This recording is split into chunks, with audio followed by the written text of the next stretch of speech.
Just give me a second. There we go. And Neil, when you can hear us, just let us know. I can see he's coming in. Hey, how you doing, Hey, Lauren? Neil. Let me see my video. Awesome. There we go. Here we go. Got it. Thank you for being here. Yeah, you bet. Glad to join. Awesome. Well, we appreciate it, especially with it sounded like you're on a serious call there for a second. So yeah, you don't want to hang up. Yeah, you're all set. Thank you though. Awesome. Well, our first thing that we want to do anyway is to meet our panelists. So I'm going to go ahead and let Christina, Derek, and Neil introduce themselves. They can do a much better job than I can. And let's just go in this order. Christina, will you start? Yeah, I'm Christina Williams. I am currently at Microsoft as a Principal Customer Engineering Manager. I work with getting customers on Azure. I was part of the cohort, I think 17, in the Information Security MBA. I graduated in 2018. It was an awesome experience for me, and I'm looking forward to talking to everyone. Awesome. Okay, hey everybody, my name's Derek. I'm currently a student at JMU in the MBA program. I started in the fall and I graduated from JMU in 2018. So I started the program maybe 2 years after. And right now I'm employed by Palo Alto Networks as a software engineer selling our Cortex product for endpoint security. Neil, off to you. Thanks, Derek. Great to put a name to the face. Hi, folks. Similar to Christina, I'm an alumni of the JMU MBA program. So I started in 2019. I graduated in 2019 with concentration in information security. I'm now Director of Application Security and Vulnerability Management at a fintech company known as Fiserv. So doing things related to vulnerability assessments, ethical hacking, and software security. Awesome. Well, thank you guys for taking time out of your busy day to be here. We have a mix of students on the call that have been admitted. We have some people that are still considering the program, and then hopefully soon we have somebody who has recently applied that will join us who is waiting to hear back. So with that said, we'll get started with some questions that our guests have submitted today. The first question, and we're going to go to you, Neil, for this one, is how technical is the program? From both sides, we have students that come from non-technical backgrounds and students that do come from technical backgrounds. So what can they expect in the program? Yeah, I think, a lot of times people look at a concentration like information security and expect a lot of technical aspects of that concentration to really limit them from being able to pursue it. So I think one of the things to keep in mind is that this is an MBA program. It's not a Master of Science. It's not a technical degree. You're starting off with your first class for most students in an Intro to Information Systems course, which is probably one of the more technical courses. It is no different than your Intro to Information Systems course that you might have done in a Bachelor's of Business Administration. It is mostly focused on things like project management and just technologies that you should probably know the correct terminology for. So if you're already a user of information systems in your current workplace setting, you're going to find you have a lot of that vernacular already down, and you probably just are using different words. There's a dictionary for academia and there's a dictionary for the real world. And so if anything, it's just a matter of matching those words up. Your first course in information security is deliberately what I call a mile wide and an inch deep. So you're learning just the broad terms and the overall technical, verbiage that you associate with different aspects of information security, so that when you get into those more concentrated areas, we're all on the same level playing field and knowing what we want to focus on. So I think that is probably one of the better aspects of that sort of growth into and easing into information security, even for non-technical students and applicants to the program. Awesome. Thank you. Christina and Derek, do you guys have anything to add that Neil didn't necessarily touch? One common question I get is, do you have to do any coding? And there is no coding in the course because that's what a lot of people get scared about. Well, I have to code if they're coming from a non-technical background. There is no coding in the course, so it's very gives you a good background in information security, but you're not deep in any coding or anything like that. Awesome. Derek, anything else to add?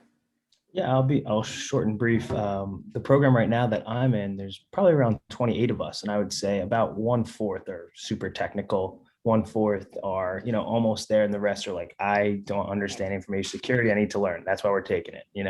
So I wouldn't, nothing scared me yet, right?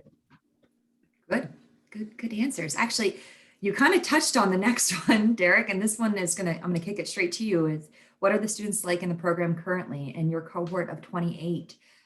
Do they come from a technical background? You kind of answered that, but then moving even further on their average age and their experience, even demographically, if you could talk about where people are kind of coming from and all of those things. Yeah. So I'll start off the get-go. I love my cohort. We have none of us met in person yet, but we have a group meeting and we're like, once we all can meet, we're all going out to get a couple of beers or hang out. And I love everybody there. The diversity is there, and the age differences, like I would say out of the 28, I'm one of the youngest, right? But it probably goes up all the way to the age of maybe 40, I would say. But I never asked anybody their age because I feel a little awkward when that happens. But but no, it's great. And I connect with some of the colleagues outside of work, and everybody's perfect. Awesome. Christina and Neil, I'm going to kick it to you guys to add anything about your cohorts and, Yeah.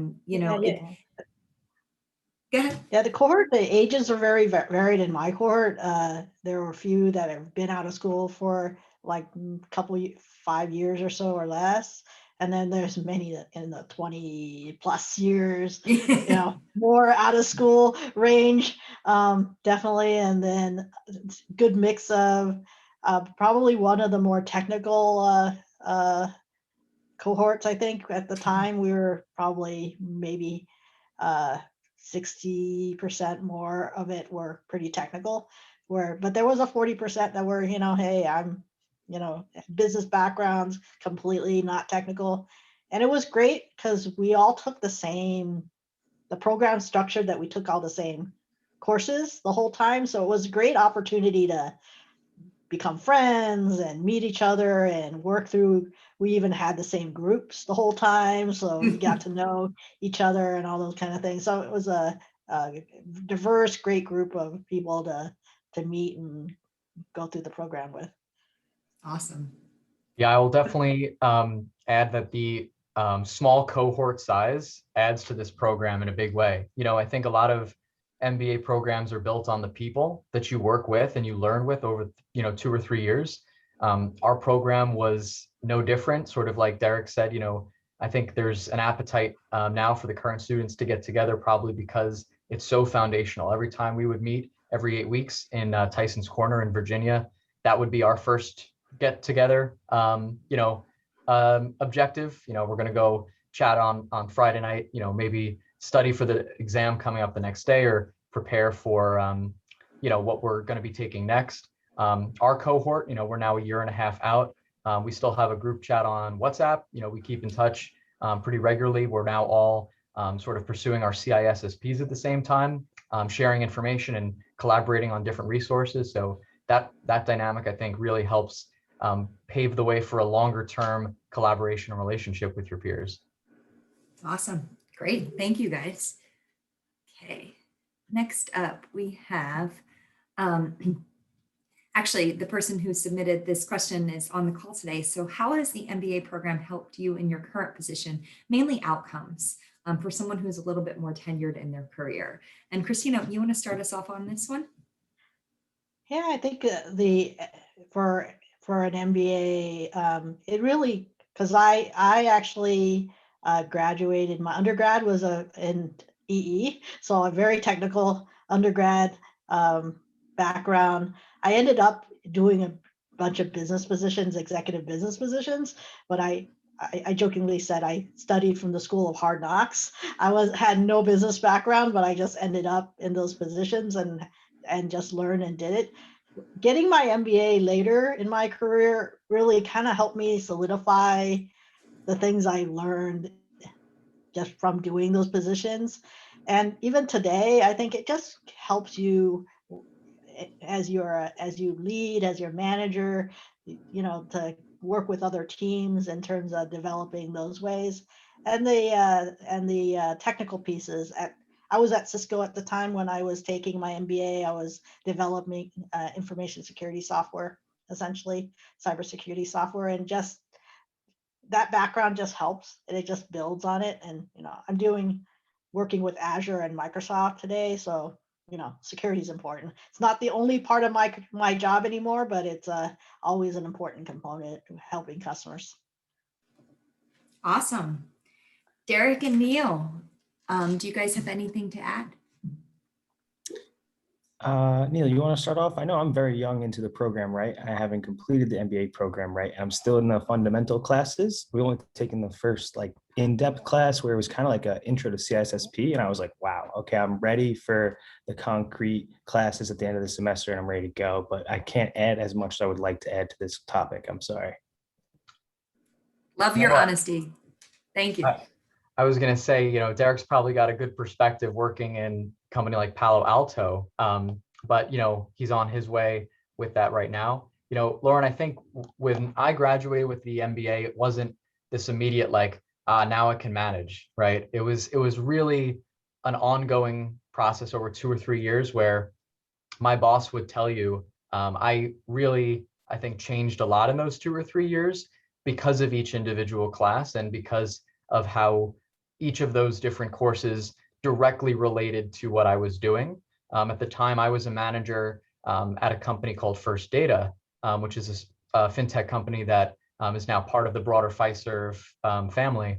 And a lot of those management skills really started to emerge as we kept going through the program, doing things like creating board decks, operationalizing metrics to make a pitch, for a new product or service. I think each of those courses really functions for a specific purpose to drive your understanding of what is value to executives. So you can translate, what you might be doing at your own level and say, this is directly correlating to X amount of annual return on investment. Things like that really make a big difference. And that's what the MBA is all about. Awesome. Thank you, all three of you, for your different perspectives. I appreciate that. Neil, I'm going to kick to you for this one. What are the professors like? I loved the diversity of the professors at JMU. We had professors who were writing academic research papers to people who worked in government security agencies that were directly, influencing policy. So I think that was probably the better aspect of the program. I loved the subject matter expertise of the InfoSec professors. They were obviously a key part of what I think attracted me to the program, as someone in information security, but also the people that we worked with in the business focused courses. Things like our accounting classes really focused on looking at the quarterly earnings statements for publicly traded companies to understand, if you listen in on an earnings call, what does that all mean? Operating margin, annual, profit, how they break it out according to each of the different filing types on financial statements. Really helpful stuff to people who obviously didn't specialize in that. I'm an IT guy. So that, helps us have a better understanding of the overall value of an organization and how that impacts our ability to take that small chunk of profit and pull it into a cyber program to build something truly world-class. Awesome. Awesome. Derek, being in the program, do you have anything to add to that? Neil is very well spoken. I have to say that everything he said was on point. And I have something that's a little different and a little down a different path, but at the end of the day, everybody wears a pair of pants every day, and the professors understand that as well. And there's times where I couldn't attend class or I couldn't make an assignment, and they were just super open to and accepting of that. And they would let me do a little extra credit to make up for it. So if that's something that like nerve wrack is like gets you a little nerves, or like I'm on vacation or I can't make class, don't worry, everything's recorded and lectured, and all the professors there got your back. So hopefully that helps out as well. Awesome. And Christina? Yeah, definitely the professors. The program's built around working professionals. So, and it's 2.5 years or more. So, life happens during those times. So vacations happen. Some of my cohorts took calls during, I don't know how they did it, on a plane, at the beach. They got married, had kids, all sorts of things happen. So all don't worry, those things are fine. You're going to have life, right? Life's going to happen during the time. And the other thing I liked about the program is even in the business courses, they try to interleave the information security or IT pieces in it. Like, say you're analyzing financial statements, they'll like it'll be group project, and they'll say, pick a company that was breached. Lots to pick from. And then analyze their financial statement. Did they earn less after they got breached, and did they disclose what did they said in the financial statement? So all those kind of things are kind of interleaved in all the business courses, so that made it a little fun and interesting in terms of learning business parts and then and the technical parts together. Awesome. You just made me kind of excited. I'm like, oh, I forgot about cases. I loved that, right? When you're like, from that kind of standpoint. So thanks for sharing that perspective. I think we could start with any of you guys, how intense are the classes? And this kind of goes on to, everybody is balancing, as you all kind of spoke to, that work-life balance and trying to manage a full-time job, families, life on top of this. And so what can a student expect in terms of courses, course load, and homework and group projects? And be honest, we value transparency here. I'm going to nominate Derek for this one because he is going through the program in this unprecedented time, and I would love to hear his perspective. Thank you, Neil. So I was going into the program expecting to because I was commuting from Long Island to New York City, and my train ride would be an hour and a half there, hour and a half back. So I was going into the program with the mindset of maybe putting 3 hours a day into the class work, right? So although I haven't been going into the office, I have been putting that amount of work in, but not every single day. I would say it was probably 3 times a week. So I'd probably say I put 9 hours in, but if there was a bigger assignment or if there was a test, I'm definitely a crammer. I'm not a long-term studier. So like the statistics exam, I remember I was cramming the whole week before because there's a lot of problem sets and solutions where you'd have to really cram and you have to understand them. But that's just me, right? Because, working my sales job and then outside, everybody has outdoor activities they want to perform in. So I would say roughly there was a good amount from like 6 to 10 hours a week that I would spend on the MBA. I'm going back to Neil now. Neil and Christina probably don't remember. See, that's the thing. Once you leave the program, and I graduated from our innovation program in May, as many of you know, and it's like I forget the hours and I forget the reading and the things like that. The good news is you're not alone, right? You have this cohort of 29 other people who are, trying to manage the balance with you. A lot of times that helps the program to almost police itself in a weird way.